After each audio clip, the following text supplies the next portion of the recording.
Yeah. Hello, viewers. You're welcome to Betang Show, and today my guest is Reggie Rusan. Reggie Rusan is the founder of SimpleTech Solution with more than 28 years of experience in delivering the full IT stack across several countries. Today, I'm honored to have him here as a guest. You're welcome, sir. Thank you. Glad to be on the Yeah, show. you know, it's kind of like an honor to have you the second time, here in this show. Last time I met you at the Startup Refugee Business Program Right. in Helsinki, here Right. in Helsinki, and the ideas that you shared on the show was really helpful and inspiring. Okay. Great. It's nice to have you Yeah. here in the Glad to be show. here. Glad to be here. So, can you tell my viewers, like, who is Reggie Wilson? Oh, Who is that's that? sort of difficult. I've been in an IT for over 30 years, primarily delivering enterprise level IT solutions. Yeah. SimpleTech is only 2 years old. I started my own company, quite frankly, after I moved to Finland. Okay. As you know, Finland is a difficult job market. So I thought it better for me to start my own company, and I'm glad I did. Okay, but how did you find yourself in Finland? Why Finland? Why Finland? Long story. I worked 15 years with Kone, the Finnish elevator Yeah. escalator company, primarily in Chicago and in Brussels and in London. And I met my Finnish wife, Okay. and that, long story short, brought me here Okay. over time. So how is doing business in Finland? Like if you have to compare to that of the USA.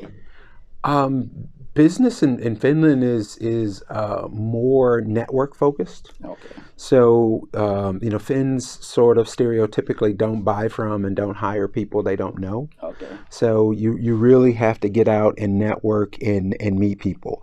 Almost everyone I talk to, including Finnish people, either they got their job or they make sales in Finland through their Okay. network. Yeah. And so, whereas in the U.S., if you have a product, people buy your product. Of Yeah. course, they buy you as Right. well. Okay. We buy by network also, but it's not as big a component. Okay. So far, do you like it? Yeah.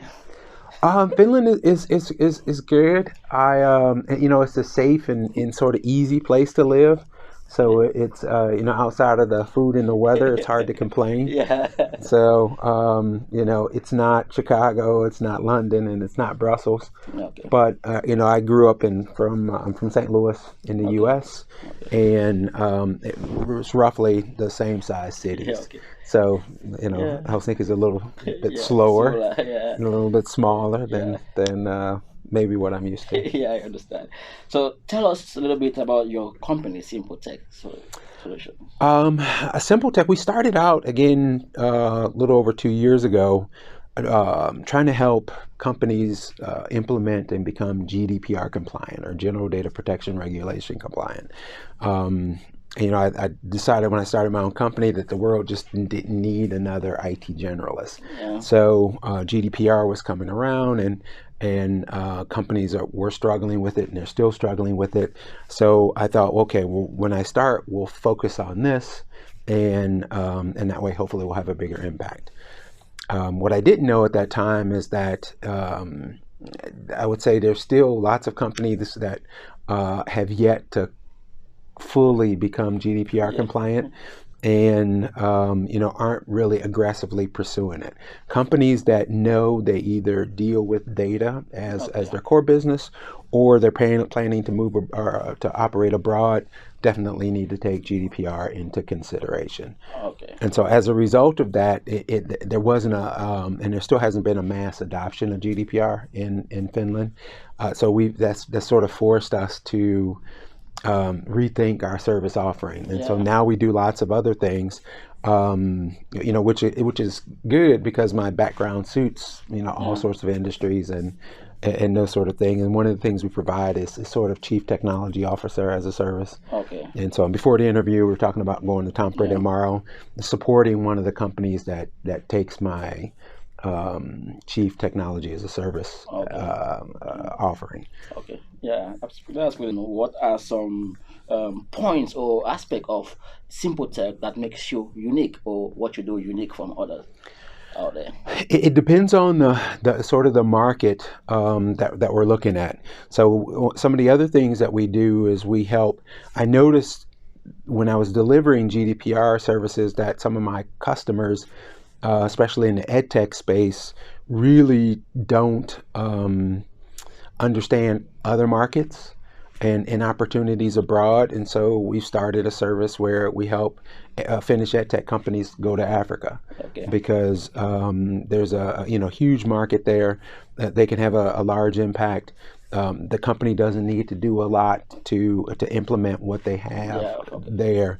And that kind of answer the question more directly. What sets us apart?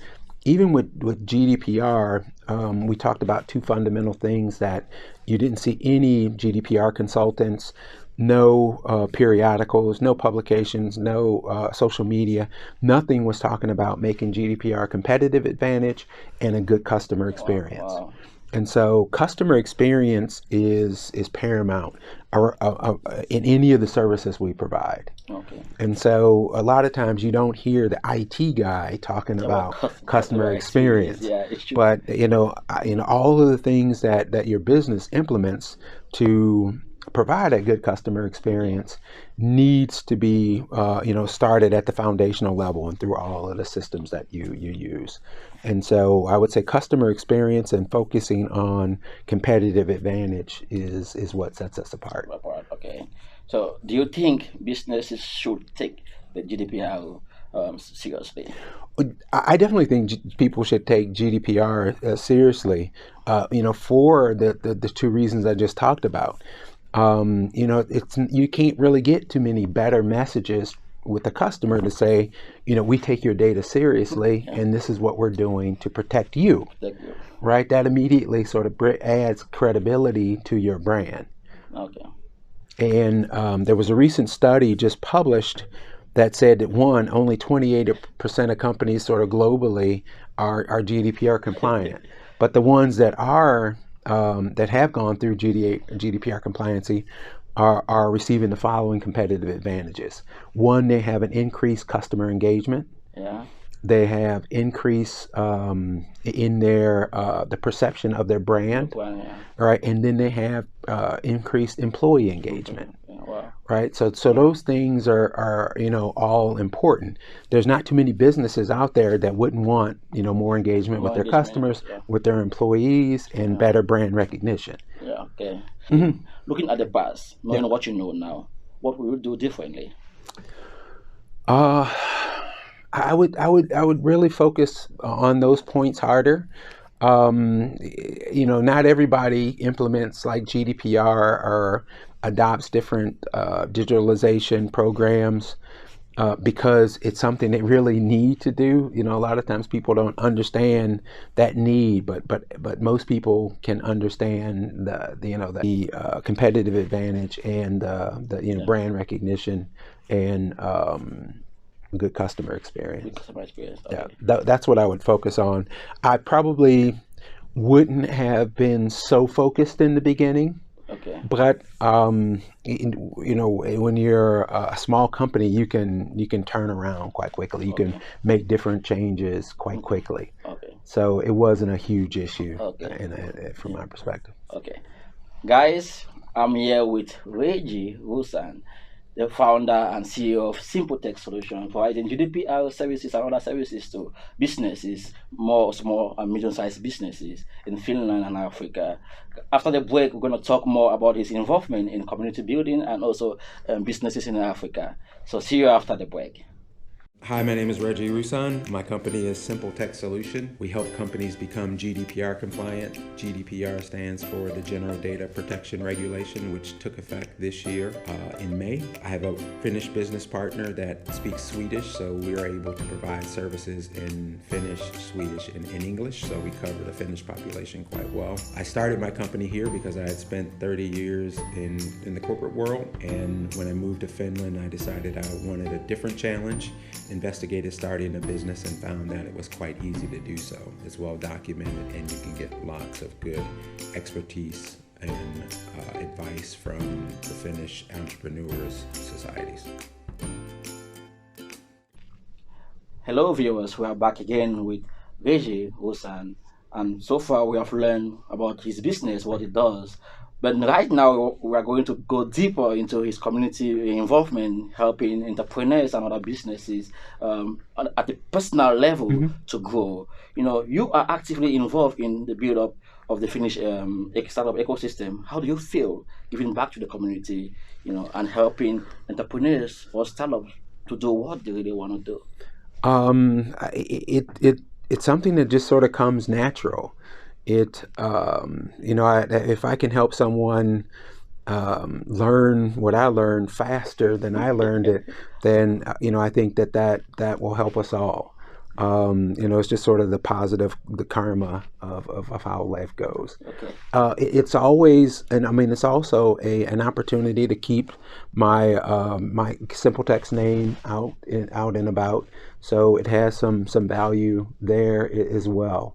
I think a lot of people sometimes misunderstand this market, and so Finns aren't necessarily the warmest people straight away, Yeah. and sometimes if you've seen that sort of pattern in other markets, it may feel sort of racist, and not that racism doesn't exist here, but it doesn't exist in the same way that it may exist in other countries. Countries. Yeah. I've talked to Finns who come in and they haven't had a network because they were working abroad, and they face the same challenges Yeah. a lot of people of different nationalities face. Yeah. And it's purely just because they don't have their network. Oh, yeah. And so, Finns treat Finns the same way Okay. that they treat us. And so, that's just sort of how it is. Okay. So, do you consider yourself as an entrepreneur? Yeah, I consider myself as an entrepreneur. We're not a startup. Big difference is we're not looking to scale up our services. We look to help startups scale their services. Okay. So, what challenges do you face or has come across while doing business here in Finland? I mean, you mentioned, Well, I had to build a brand from nothing, and build a network from nothing. So, those are the primary challenges. Finding customers here is always difficult. It takes a long time before people start to think about, oh yeah, I know someone who go can ahead. help. Okay. Okay. And that person is Reggie, or if it's SimpleTech Solutions, you should give them a call. Yeah. And just understanding and navigating, where are either the influencers, or where you're going to find your next customer. Okay. So, what do you think are some common challenges immigrants face in Finland while doing business? And what would you do to address the issue if you have the authority to? Um, we've sort of talked about, Finland is very tribal, and I don't think there's any there's no substitute for networking here. And the sooner entrepreneurs and immigrants understand that, the sooner they'll either find customers or jobs. Okay. So there's several things that the government can do. That's a long list. Everyone knows, including the government, that they need more skilled internationals coming into the country. So they need to break down barriers to doing so. You need actually quite a lot of capital to come into this country without any other reason than you want to come in and start your own company. Yeah. So, you could need upwards of 100,000 to support yourself and your customer to do that. And so anything to break down those sort of barriers. The language barrier is really big. If you're looking to say maybe become an employee, although English is widely spoken and is not really required unless you're doing more manual tasks. Yeah. But any sort of knowledge work can be easily done in English, and so doing anything to relax that requirement would be good. There's a long list of what the government can do to help. Okay. So I mean, that was good response anyway, and I think it's a lot to take on. What would you say to encourage entrepreneurs in Finland more? I know you have mentioned networking, but or like being patient. But what do you think entrepreneurs in Finland should Well, we have to recognize, we have to recognize our power. So, and the value of immigrant or international entrepreneurs. There's 10,000 international entrepreneurs in Finland, and we represent 3.5 billion in sales revenue for the country every year. And so we really have an ecosystem of ourselves. And if we use each other for as customers, as partners, as suppliers, then we can help expand our own environment. Sure. One in every 3 businesses that starts in the capital region is started by an international entrepreneur. Okay. So not many people understand that. That's to me a huge figure, and it also shows that statistically the amount of new Finnish businesses that are start is on the decline. Okay. And so the amount of immigrant businesses that are starting is hugely on the rise. Okay. So we need to come together and work together to provide more well-rounded solutions to companies, so we can go after larger and larger sort of deals. Okay, that was awesome. Okay. That's sweet. I didn't. You share some stuff that I didn't even know about. Like the statistics of the input that entrepreneurs do input in the economy. Yeah. Like about 3.5 billion. Yeah, 3.5 billion euros. That's a huge, impact to especially for a country the size of Finland. Yeah, that's cool.